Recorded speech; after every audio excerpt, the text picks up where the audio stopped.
Thank you for coming. It is so good to have you here. For those who weren't here last night, my name's Jo Rice. Yes, I'm British. Again, I'm sorry, there are so many of us here this weekend. We've totally taken over, but you can have your church back very soon. But it is such a privilege to be here. I've honestly been sitting here for the last, whatever it is, 12 hours. It's not that long, is it? But this is the most amazing church, and it is. It really is. And it is a real treat to be part of this for this weekend. So thanks for having me. So the theme today, Redeeming Singleness. We're going to be looking at what it looks like to lead the single life well in the kingdom. If you're looking for a fast track not to be single, that's tomorrow's seminar with Henry Cloud. So don't miss that one, because he has the answers on that. I don't have the answers on that at all. I am of no use to you and how not to be single. This is about how to do the single life well. And the caveat is, I am no John Mark Comer. I'm no theologian. When I spoke to, basically, I invited myself to come and stay with Lizzie and Gare this weekend. We're friends of 20-something years.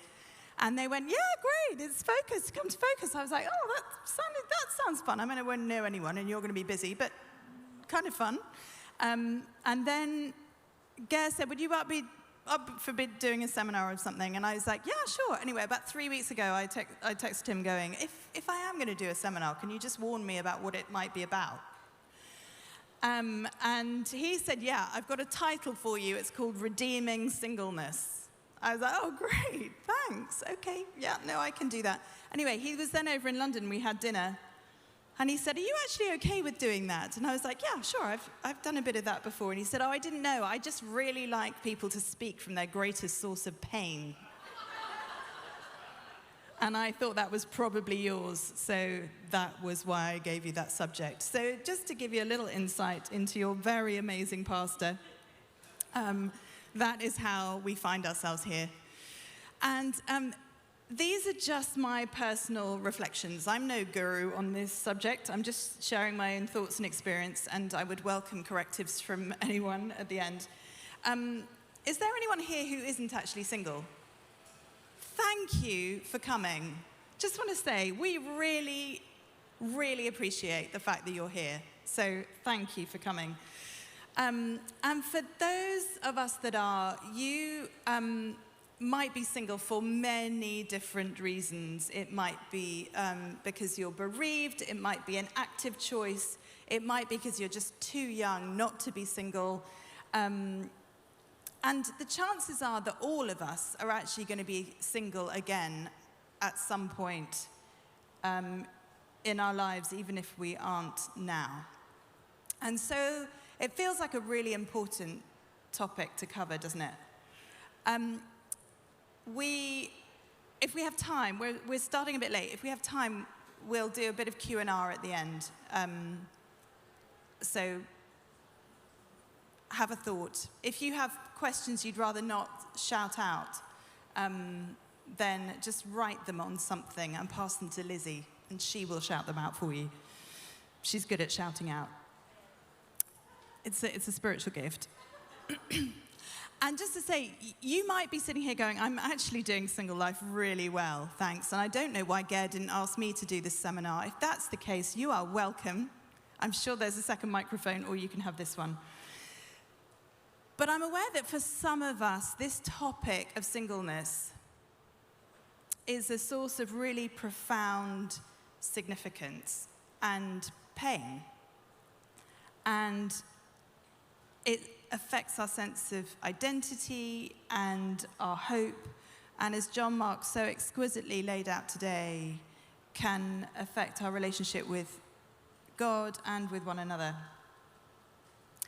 And we find ourselves in this particular moment in history, don't we, where society has just changed beyond recognition. I was looking up, I couldn't find more recent figures than this, but in 2009, 45.7% of the population was single. And it was only on an upward trajectory at that point. So by this stage, I imagine, 12 years later, that probably more than half of the adult society that we're in is going to be single, which is actually not great news for society. And the work that the church is doing to champion marriage and family life is so vital. It's so important. But that's a topic for another seminar to address. But for those of us who are single, I'm aware that those of us who are caught up in that cultural precedent, like we're in the church, but we're also part of a cultural norm that we're responding to. There is so much pain and heartbreak involved in being single for many of us. And so it's that I just really want to take a look at today. I've never been married. There are many reasons for that. Some I've worked out, bit of therapy. Some of it's a complete mystery to me, and I have no idea how I've landed here. And being single was a massive source of disappointment for me for most of my 20s and 30s. I felt like I was in the waiting room of life. I mean, I remember saying to a friend, I feel like my life hasn't begun because I haven't met my partner yet. And she just looked at me aghast, and she was like, you're running this non-profit that you started with a friend. You do these extraordinary things. You have a home that is beautiful. You have this life. But for me, it felt like life hadn't started. And there were some really sort of what could be perceived as really sort of trivial dynamics to that. There was this sense that, I can't go to that restaurant or go to do that thing because that's the kind of thing you do on a date, and I don't have a date, so I can't do those things. I mean, absurd stuff, but I was sort of saving up all these big sort of experiences, even as small as going to restaurants, because I was thinking I can't really do that stuff because that date stuff. And then other daft stuff like, I'd had cutlery for 20 years that was black. It was done. It had done its job and needed replacing. But I was like, I can't buy new cutlery because that's what you get on a wedding list. There was these really peculiar sort of dynamics going on that that meant that I really was in the waiting room. I was kind of not doing the stuff now because I was waiting for the moment when life was all going to start and some handsome chap arrived in my life. But they were the sort of trivial things. Some of the things that were going on in that season of disappointment for me were much more serious. And, there was that constant analysis in every worship song that if God is faithful, then how come these thousands and thousands of prayers that I've prayed have gone unanswered? And I'd be faithfully singing, God is faithful, but actually really questioning whether that was true all at the same time. There was the very real pain of not having children. And I really had wanted that. I'd really wanted a family life. And not having children was big. And almost more than that, everything was a trigger. Like every TV show, every conversation had some kind of trigger in there that used to remind me over and over again that I was single. As you can tell, it wasn't a happy time. Now, many of you won't have that as badly as I did, but there are very real challenges, right, with singleness around feeling isolated and sometimes lonely, wanting physical and sexual intimacy, what to do for vacations. I mean, you guys don't get any vacation, right? You get like 10 days a year. I get 30. Just saying, move to the UK. But, the dynamics on holidays with family as the only single person in the room. For those of you, you're probably all too young, but has anyone here ever watched Bridget Jones? Okay, yeah, we've all watched Bridget Jones.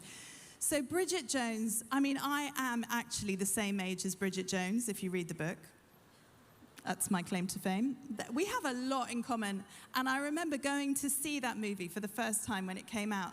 And on my right, I was with the guy who I don't know whether we were dating. It was one of those complex Christian, I don't know. We spent a lot of time together. Who knows? Later, he said we were. So that's good. Anyway, Daniel Cleaver on the right. And there I was, watching this movie, Daniel Cleaver on the right. And we'd gone with this other friend who was a human rights lawyer. He was Mark Darcy. And I found myself watching this film going, I am Bridget Jones. I am living her life here and now I have to watch it in a movie with those guys sitting next to me. It was very complex.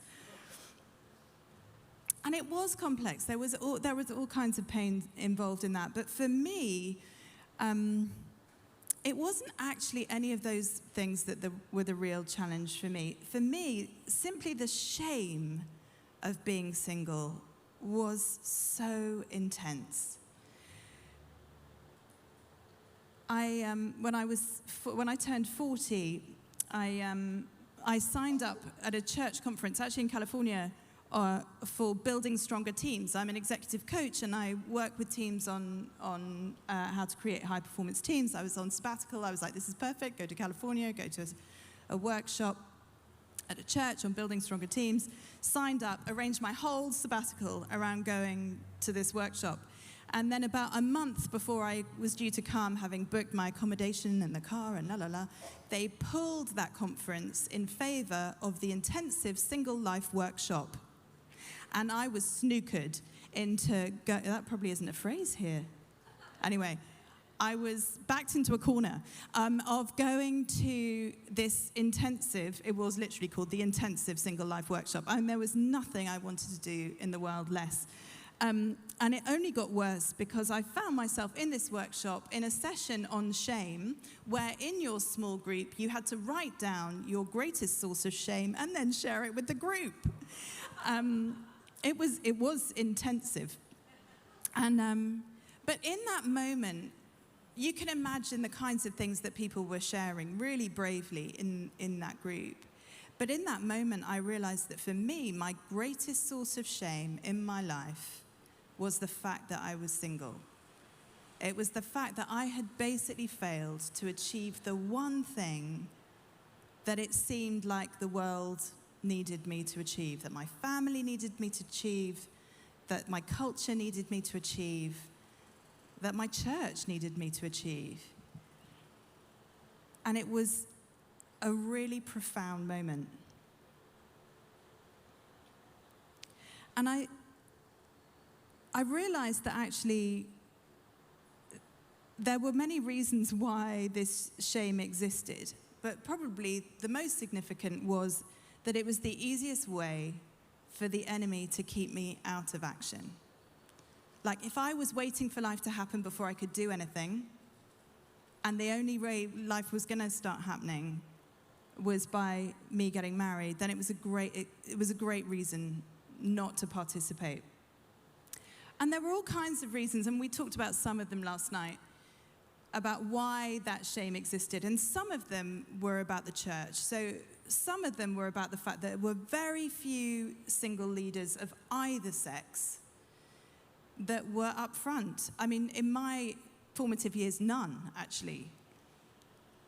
And when leaders did introduce themselves, they introduced themselves on their family credentials. I once attended a church where if you weren't married, you weren't allowed to lead the prayers, because essentially your marriage gave you the credentials. It meant that you were a safe pair of hands. I mean, we all know married people who are not a safe pair of hands in leading prayers.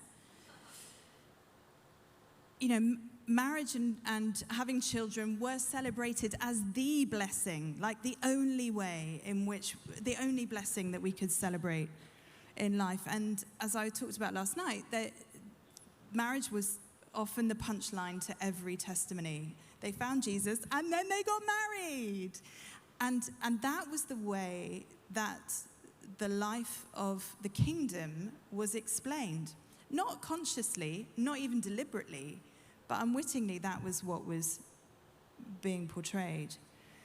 And I didn't qualify for all of the programs that my peers were going through, whether that was the pre-marriage program, the marriage course, the marriage MOT, parenting babies, parenting small children, parenting teenagers, mums of little ones. Like, all of the programs in the church were built around family life, almost without exception. And then I remember going to a festival a bit like this, but bigger, where the guy at the front in one of the services, he said, right, okay, I want all this, in the middle of the talk, all the single people stand up. You're in a big top of probably 7,000 people. All the single people stand up. Okay, look around. You do the math. Now, I have no idea what he meant.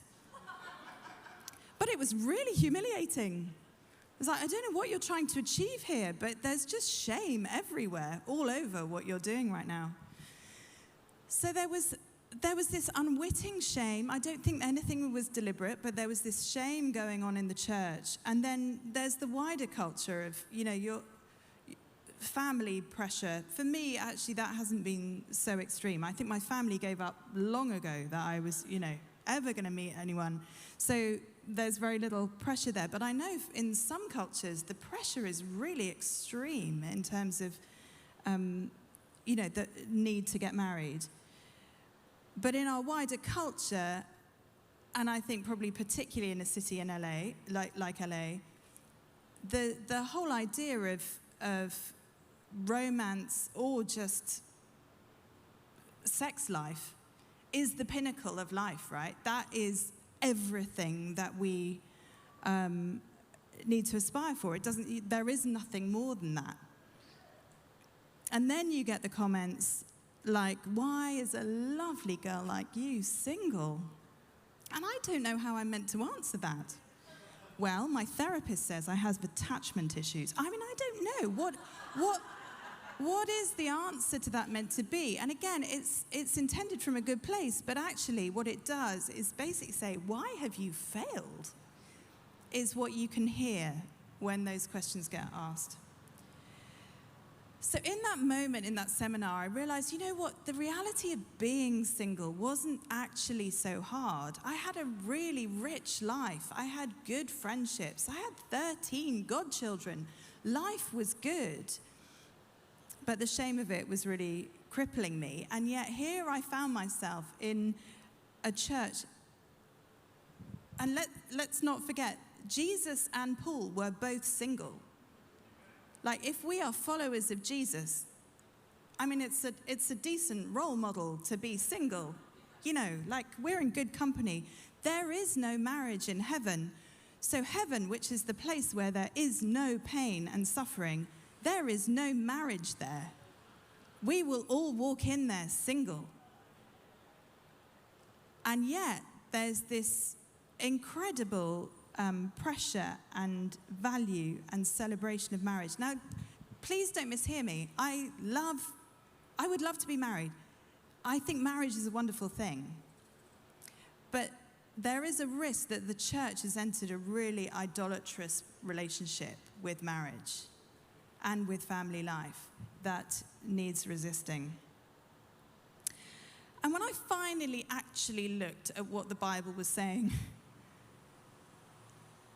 I was pretty shocked, partly because, as I said last night, I don't think I'd ever heard it preached on. And I was talking to someone last night, I was saying, 1 Corinthians 7. That sometimes gets used as a bit of a weapon when you're single as well. Look, Paul says it's basically a gift. You're like, yeah, which you have not chosen. There's a weapon in it, but I think it can be read another way.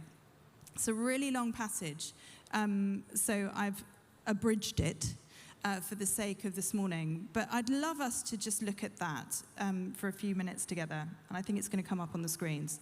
So we're looking at 1 Corinthians 7, and I'm looking in the NIV, and which version you use does matter in when reading this, so do go away and read other versions. But Paul writes, "Now to the unmarried and the widows, I say, it is good for them to stay unmarried as I do. But if they cannot control themselves, they should marry, for it is better to marry than to burn with passion." Let's just reflect on what that means. If this is the teaching that our church is following, then all of the people who are married had to get married because they were burning with passion. I'm just saying. Now, about virgins, singles, I have no command from the Lord, but I give a judgment as one who, by the Lord's mercy, is trustworthy. Because of the present crisis, I think that it is good for a man to remain as he is. Are you pledged to a woman? Do not seek to be released. Are you free from such a commitment? Do not look for a wife. But if you do marry, you haven't sinned. And if a virgin marries, she has not sinned. But those who marry will face many troubles in this life, and I want to spare you this. This is quite different from the teaching that I had heard up until this point. I would like you to be free from concern. An unmarried man is concerned about the Lord's affairs, how he can please the Lord. But a married man is concerned about the affairs of this world, how he can please his wife. And his interests are divided. An unmarried woman or virgin is concerned about the Lord's affairs. Her aim is to be devoted to the Lord in both body and spirit. But a married woman is concerned about the affairs of this world, how she can please her husband. I'm saying this for your own good, not to restrict you, but that you may live in a right way in undivided devotion to the Lord. If anyone is worried that he might not be acting honorably toward the virgin he's engaged to, and if his passions are too strong and he feels he ought to marry, he should do as he wants. He is not sinning. They should get married. But the man who's settled the matter in his own mind, who is under no compulsion, but has control over his own will, and who has made up his mind not to marry the virgin, this man also does the right thing. So then, he who marries the virgin does right, but he who does not marry her does better. He who does not marry her does better. Now, that passage just turned my world upside down because, for clarity, some commentators say that's contextual. There was a crisis going on in Corinth. They think some kind of food security crisis. That could have been the rationale of why he was saying what he was saying. It could be that Paul just believed Jesus was coming back any minute now. So, hey, guys, you're not going to be married in heaven. You might as well just not bother in the meantime. Even if that's true, and it may well be, what he is saying is very clear. If you're married, you did not sin in getting married, but it is better to remain single. Do we believe that? Because, let me be clear, I don't know many people who would necessarily trade married life for singleness, and I really hope that everyone here who would like to get married does so and is happily married.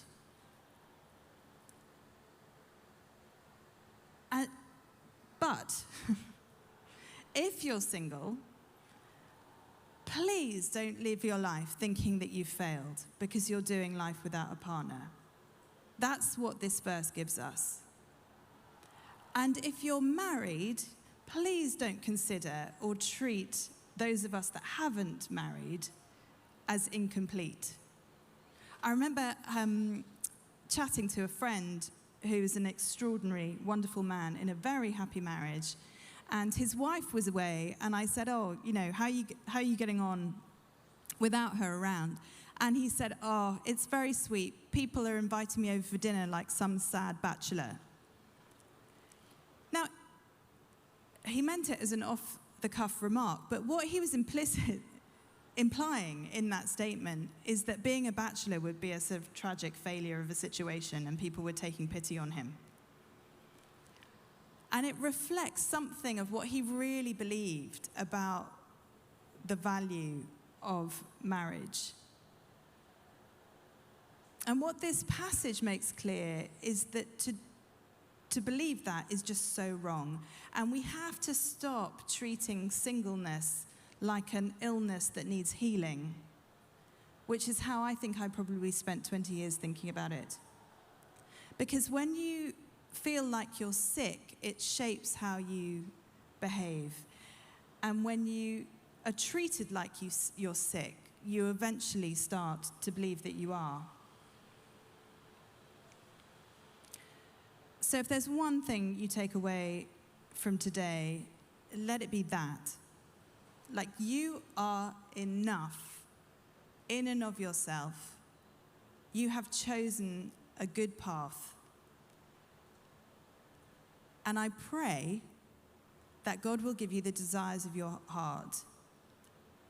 But while you are in this place, you are in no way broken or in need of healing. One theologian friend actually suggested that I needed to take the word singleness out of the name of any seminar I gave on singleness because it was too shameful to turn up to a session with singleness in the title. Just shows how bold you guys are. But when a theologian starts saying that, you know you're really in trouble. But even if there's no shame in singleness, the temptation to shame is strong. And also the pain in single life can be really real. So setting shame aside for a moment, there's just real grief, isn't there? Aside from shame, there's the grief of potentially not having children. There's the grief of adjusting to other people's change as your friends change life stage and their lives change and yours stays the same, except it doesn't because it adjusts around their changes. The feeling of exclusion when you just don't get invited into stuff. I remember being in a church once. It was actually the group, slightly younger than me, but there was a group of couples who got married in 1 year, and they actually formed a club for the newly marrieds. And the girls would make cupcakes, and the guys would go bowling, and they would talk about their new married life together. Meanwhile, their single friends were just left out in the cold and not invited into this space. And there's dealing with the unanswered prayers and all that that means and all that that brings in terms of navigating disappointment with God. And I think if you want advice on how to handle that, then I think John Mark's talk this morning is the ultimate response. But sometimes for all that marriage and family life offers, it's hard for married people to understand those challenges. And that because actually some of what single life looks like is freedom to them. And I think sometimes this can be a revelation because, you know, as singles, we get to buy whatever we want, whenever we want, without consulting anyone.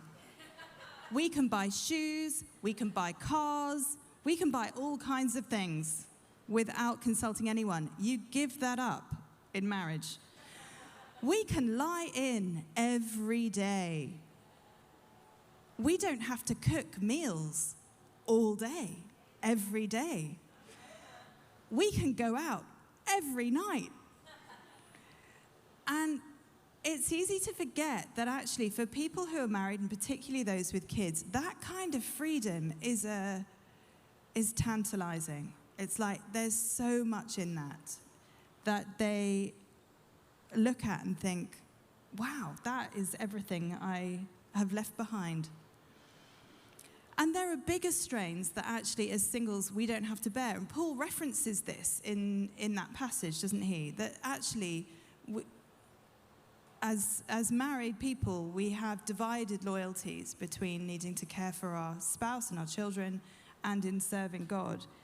But we are not having to deal with the massive pressures that children are facing right now. We've got a mental health epidemic going on out there, and the parents in our midst are lost in how to handle that. And they are lying awake at night worrying about their kids every night. And we as singles don't have to do that. We all know mums particularly who've lost their whole sense of self in having kids, who sort of don't know what their contribution is. And that's a wrestle I've never had to deal with.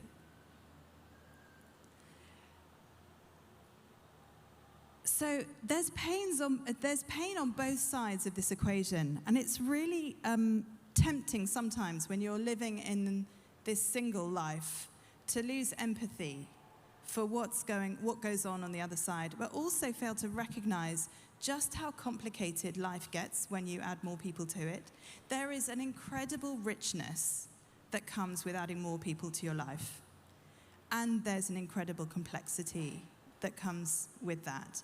And I think as singles, especially when you're in the church where there's this slightly idolized vision of marriage that's presented, we can lose sight of the challenges and the burdens and the complexity that marriage brings. Because of course, we're not going to have those marriages.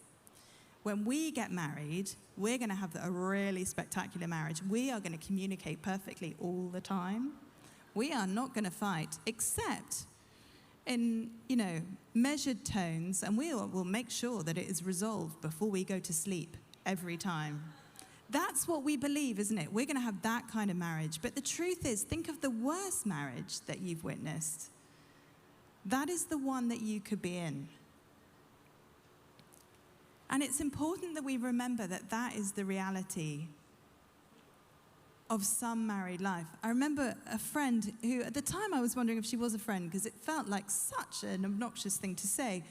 But she said to me, the funny thing is, I was sort of whining about being single. She said, the funny thing is, it wasn't funny. The funny thing is, 100 years ago, you definitely would have been married, but you could have been married to a man that you despised. Which I think was meant to be a consolation. It didn't feel like it in the moment. But actually, you know what it is? For those who's ever read or watched Pride and Prejudice. Okay, girls, we could all have been married to Mr. Collins. Like, we imagine that we're going to be married to Mr. Darcy, but it could have been Mr. Collins. And there's a time in our history when we would have had to do that just to survive economically. We live in a time when we are free not to do that. And that is worthy of celebration. Because we generally compare the worst of our lives with the best of others. And then we end up in this sort of war of attrition where we sort of lose empathy for people who've managed to navigate the life stage that we haven't got to. And that's when the walls come up and the divides happen. And then when we add into that the structures that we can sometimes create in the church, or we create for ourselves, around which services we go to, which home groups we go to, which social events we go to, all becoming separated by life stage. We end up in these silos where we end up doing life together in those little silos. I remember for years I was in prayer groups with other single girls, and all we would talk about was why we were single and pray about when we wouldn't be. And then we'd talk about all the boys and how they needed to go for therapy and sort of hatch plans of how we were going to make them get there, because they had to be right for one of us at some stage, surely. Like, that is what we prayed about. There was no seeking after the Lord kingdom stuff, which Paul is talking about. We'd completely lost sight of that. And actually, it wasn't until I ended up in a small group. There were 4 of us in this group. There was me, I was single. There was another friend who had been married for 8 years and they weren't able to have kids. There was another who'd been married for 12 years and managed to have one, but didn't think she could have a second. And then another who was drowning in having 2 small children under 5 and was losing her whole sense of self. And it wasn't until I joined that group that I was like, you know what, there is stuff going on in my life which is really good. your life looks really hard from where I'm sitting, and there are things that are hard about mine. And similarly, they came to understand what was going on in my life. So for me, the big shift that needs to happen is that we need to do life with one another and to understand what being in the family of God really means in a way that is radically inclusive. Now, I'm aware that here this is why I'm so grateful for those who are not single in the room for being here. Because actually, there is so much, only so much that we as singles can do ourselves, but there are things. But I'm going to come on to that. To our married friends, thank you for being here. Some tips for you. Celebrate your marriage. Do Valentine's Day every day. But just don't invest in your family so much that it doesn't make room for the wider church family. I loved what Steve was saying last night. Sorry, Matt. Was it Matt? Matt, last night, about how people were knocking on the door all the time. I was like, that is exactly what the family of God should look like. Because the reality is no marriage can actually fulfill all of your emotional needs. And when you make it try to fulfill them, it will fail and you will struggle. And I think that is why so many marriages are failing. We weren't designed for that to be the case. We were designed to live in family. And so next time you're inviting people over, consider which single friends you could include, even if the numbers aren't even. Don't invite them all at once. Invite them with your married friends. And I have a very good friend, actually, Lizzie and I used to work for her, who was so concerned about the singles in the church that she invited all of the single people that she knew over at the same time. There were about 30 of us. We all thought we were just going for dinner. But actually, we turned up, and there were badges on the door. We all had badges as we walked in, and then we were told to mingle. She stayed in the kitchen the whole night, and we had no idea what was going on. Don't do that. Don't assume that single people don't want to come if the kids are there. Give them the option to decline. But don't make that decision for them. And that extends to vacations too. Some of the happiest holidays I've been on is with friends and their kids. There's nothing more wonderful than being followed round like a shadow by a cute 8-year-old. And those times are really precious for me. I am really good at Uno and Monopoly Deal. And I can entertain your kids for hours with those two games. And I love that. So don't exclude. Consider the fact that birthdays and Christmases are tough when you're on your own. Pay more attention than you might with your married friends on that. And don't think that just because we aren't married and we don't have our own children, that we can't help you navigate the challenges of family life. We need to hear about the challenges that married people are facing, because otherwise it creates this continued illusion of the perfect family life. But we can also help you navigate those in more ways than just babysitting. Okay, so that's for the marrieds, for all 4 of you. Thank you for coming. But to my fellow singles, firstly, if you are young and you want to get married and you meet someone you'd like to marry, then don't dither. Do it. Get married. That's what Paul is saying here. If you want to get married, do it. Don't do this sort of waiting till I'm 40, which I think is what men tend to do right now, or 30 if you're girls. Just get on with it. Do life together. Grow up together. But be clear that marriage is not going to heal you. You will take all your brokenness into your marriage. A friend of mine says, he does quite a lot of counseling, and he was like, you sort of meet people and you think, I'm a broken vase and you're a broken vase, and together we will put our vases together and we will become one whole vase. He's like, no, you're a broken vase, you're a broken vase, and together you are 2 broken vases with more brokenness to resolve than you had before. marriage is wonderful, but it is not the ultimate fix. So don't get married simply because it's a life goal. Marrying the wrong person is way lonelier than a single life lived well. And if, like me, you're a little older and you think you might be in danger of living in the waiting room, a few things to consider. Really work at not being offended. When people ask you why you're still single, what they mean is you would make a great husband or a great wife. That's what they're saying. They are the words they should use. But when they ask you why you're single, choose to hear that, because that is what they mean. Secondly, practice hospitality, not just with other singles, but I think there's a temptation when we feel like victims of this big cultural dynamic that we're living in, that we think that actually the rest of the community should be looking after us.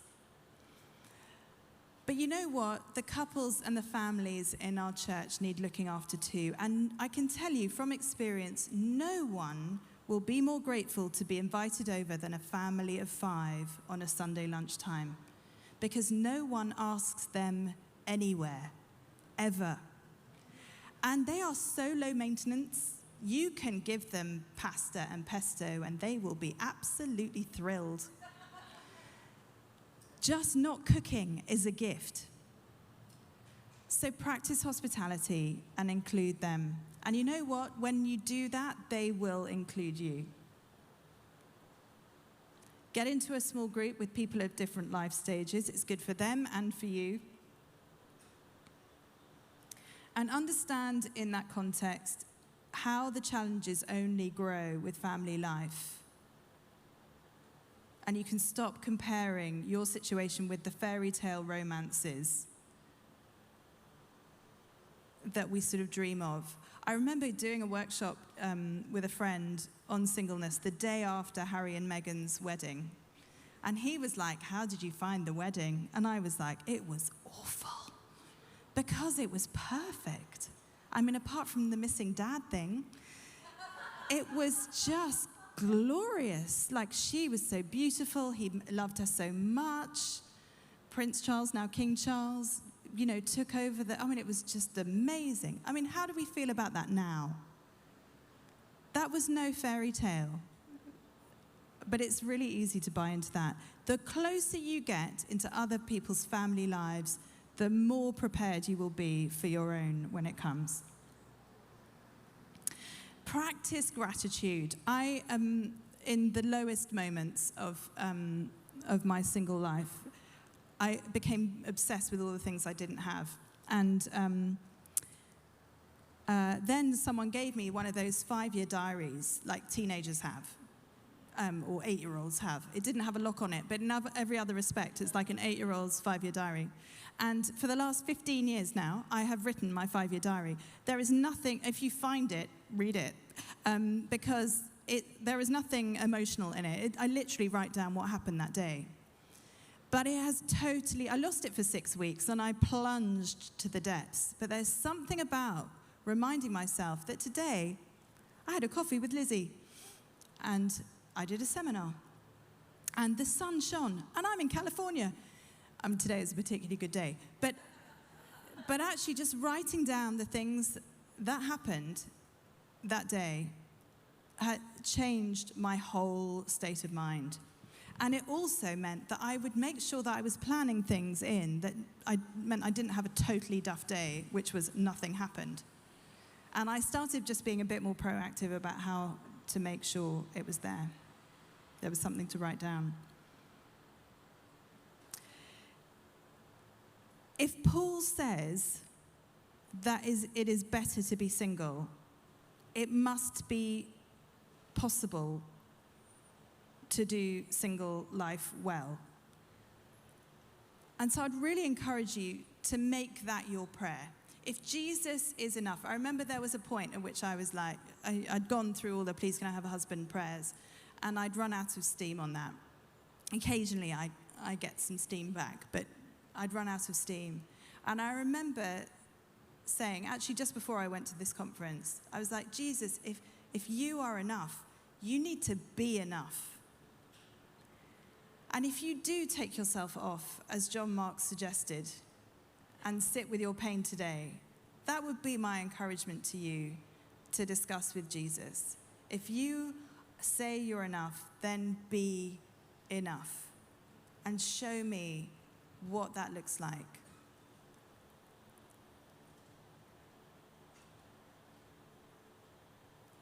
One of Paul's biggest arguments for the single life is the ability to pursue God with your whole heart, with an undivided way. There's an opportunity in this time of singleness that may last and endure and may not.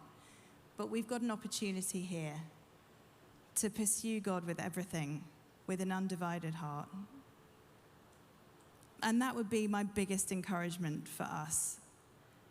I love the fact that John Mark spoke on what he spoke on this morning. It felt like the best setup for this seminar. That actually, we've been given some pain. This is the pain that we may have been given. There's an opportunity in that to pursue God, to ask him where he is in the midst of that, to ask him what he's doing in and through us for that. And if we do that well, it will prepare us so well for whatever this next season may mean for us, whether that's married or not. But his promise is that he will meet you in it, and he is with you in it. I'm alert to time, so for all of my promises of a Q&R, I've just failed on that. I'm so sorry.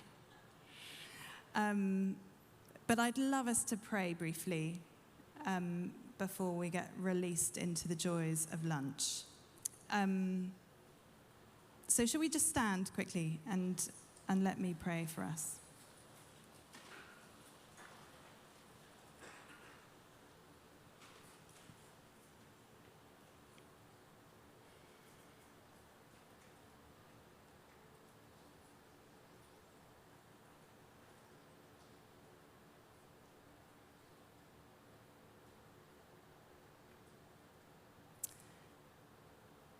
Jesus, I just want to thank you for every person in this room.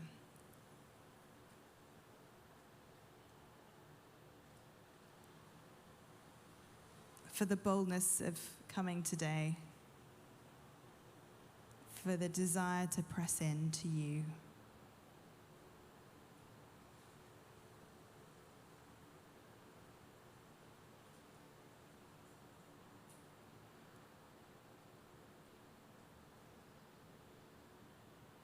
And Lord, I want to pray that if anyone is carrying shame,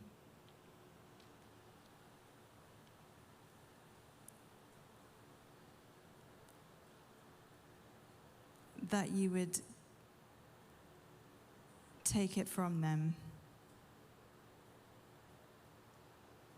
If that's you, just in your mind's eye, I just want you to almost hold it in your hands in front of you and hand it over to Jesus. He died so that you would not know shame.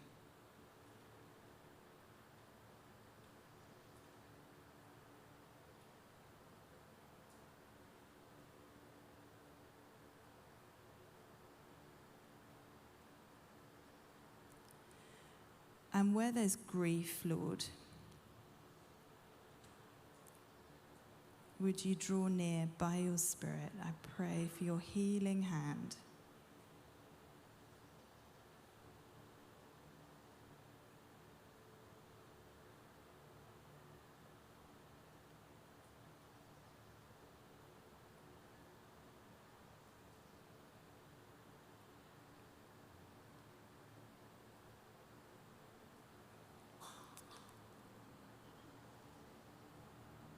And Jesus, I just want to praise you that we can trade those things for the fruits of your Spirit, that even in this second choice world that some of us find ourselves in, that you offer us love and joy and peace, and all the good things of the Spirit.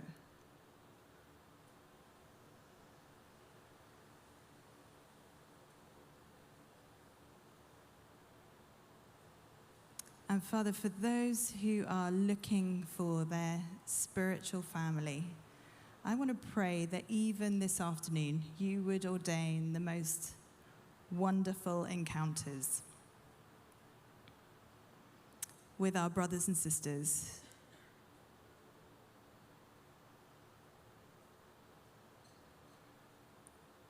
that you would help us to find that spiritual home in this amazing community.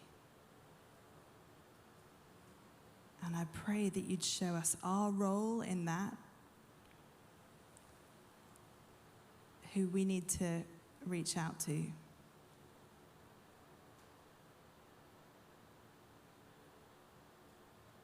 But I pray, Lord, that we'd leave tomorrow knowing others and being known. And most importantly, being known and experiencing being known by you.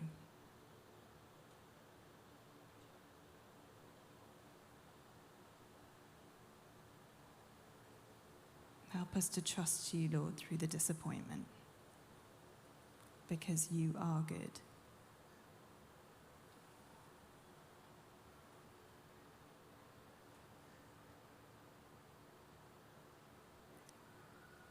Amen. Amen. Thanks. Thank you so much for coming, everyone. I hope you have the most amazing weekend.